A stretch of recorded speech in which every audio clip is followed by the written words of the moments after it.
Donc, prochaine vidéo, on est rendu aux vidéos 3 dans le chapitre 1 et on parle des échelles de mesure.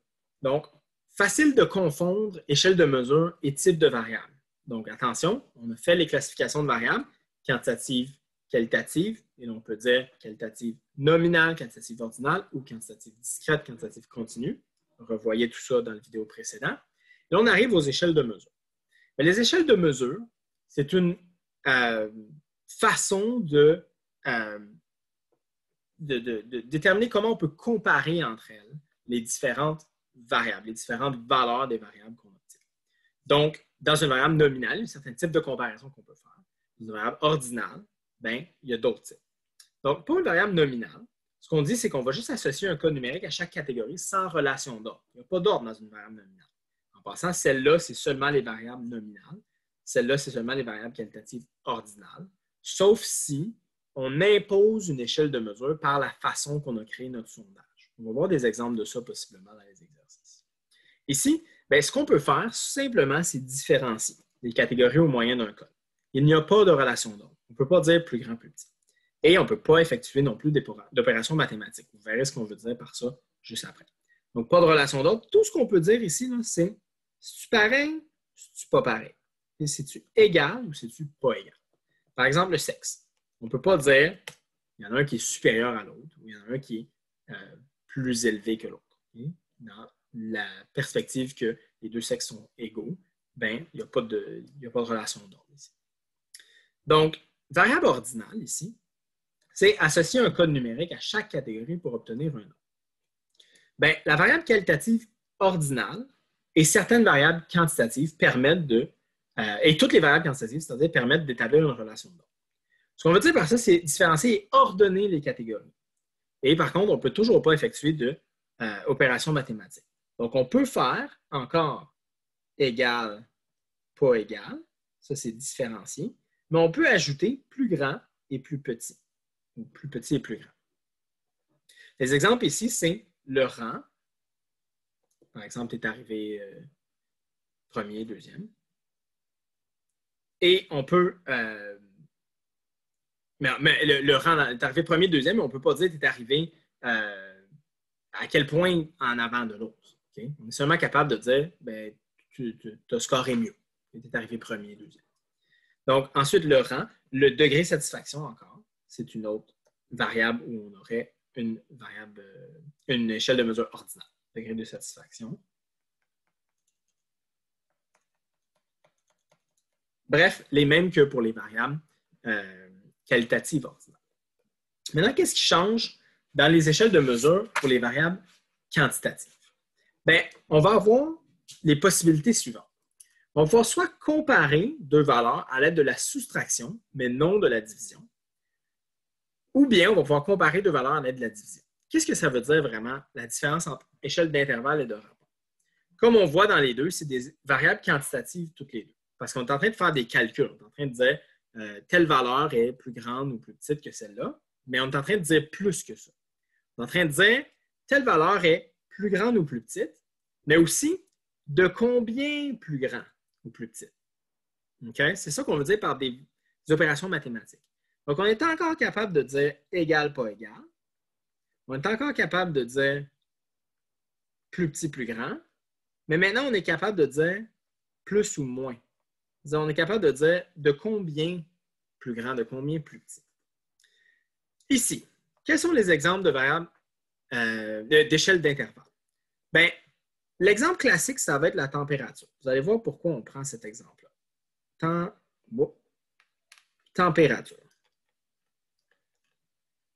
La température, c'est une variable quantitative, dans ce cas-ci continue, avec un instrument de mesure assez précis, mais qui utilise une échelle d'intervalle.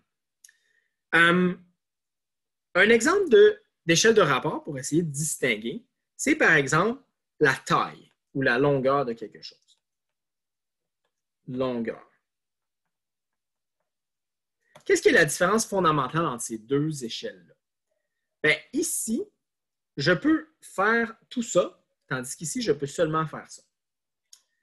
Je peux dire je suis 2 fois plus grand que mon neveu qui a 5 ans. OK? Je peux dire ça.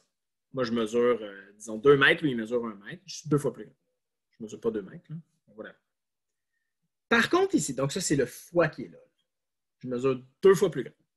Par contre, je ne peux pas dire s'il faisait 10 degrés hier et 20 degrés aujourd'hui, je ne peux pas dire qu'il fait 2 fois plus chaud. Parce que le zéro d'une échelle d'intervalle, dans ce cas-ci, le zéro de la température, ce n'est pas une absence de la chose. Okay? Il peut faire moins 10, il peut faire moins 20. Mais je ne peux pas mesurer moins 2 mètres. Voyez-vous la différence? C'est ça qui mène à pouvoir faire le type d'opération qu'on fait dans les échelles de rapport. Donc, la différence la plus facile à distinguer, c'est que ici, là, le zéro est absolu, absence de quantité. Tandis que ici, le zéro, il est arbitraire. C'est-à-dire que c'est une ligne dans le sable. Donc ici, ce que ça veut dire, l'implication de ça, c'est qu'il peut y avoir des négatifs. Donc, lorsqu'on voit des négatifs pour une variable quantitative, ben, ça veut dire que c'est probablement une échelle d'intervalle. Donc ici, d'autres exemples de ça, ben, on peut avoir le temps dans le sens du calendrier.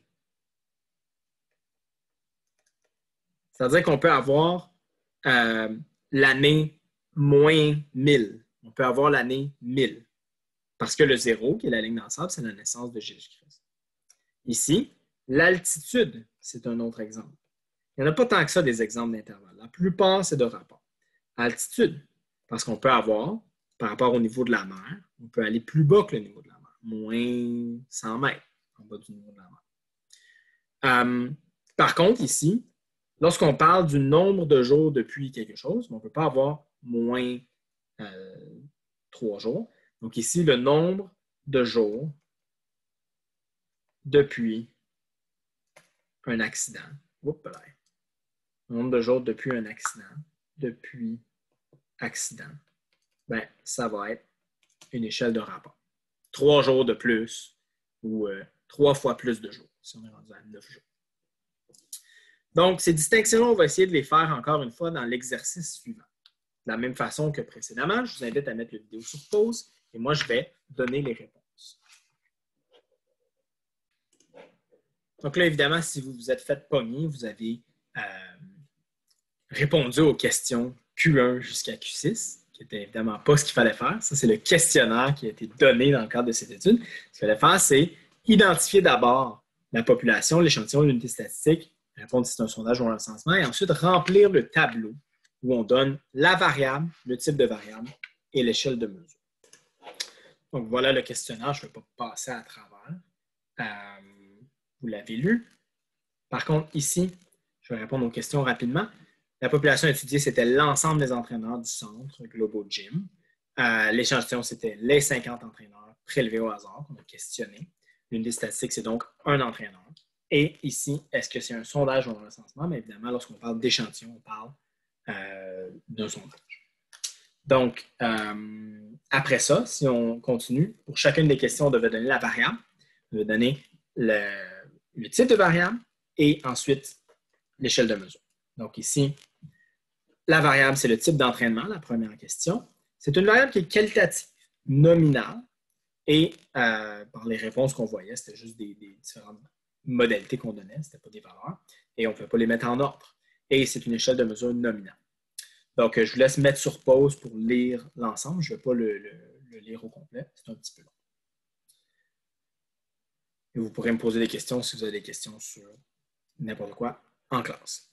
Donc, c'est ce qui conclut notre vidéo. Dans la prochaine vidéo, on parle des mesures de tendance centrale, vidéo 4.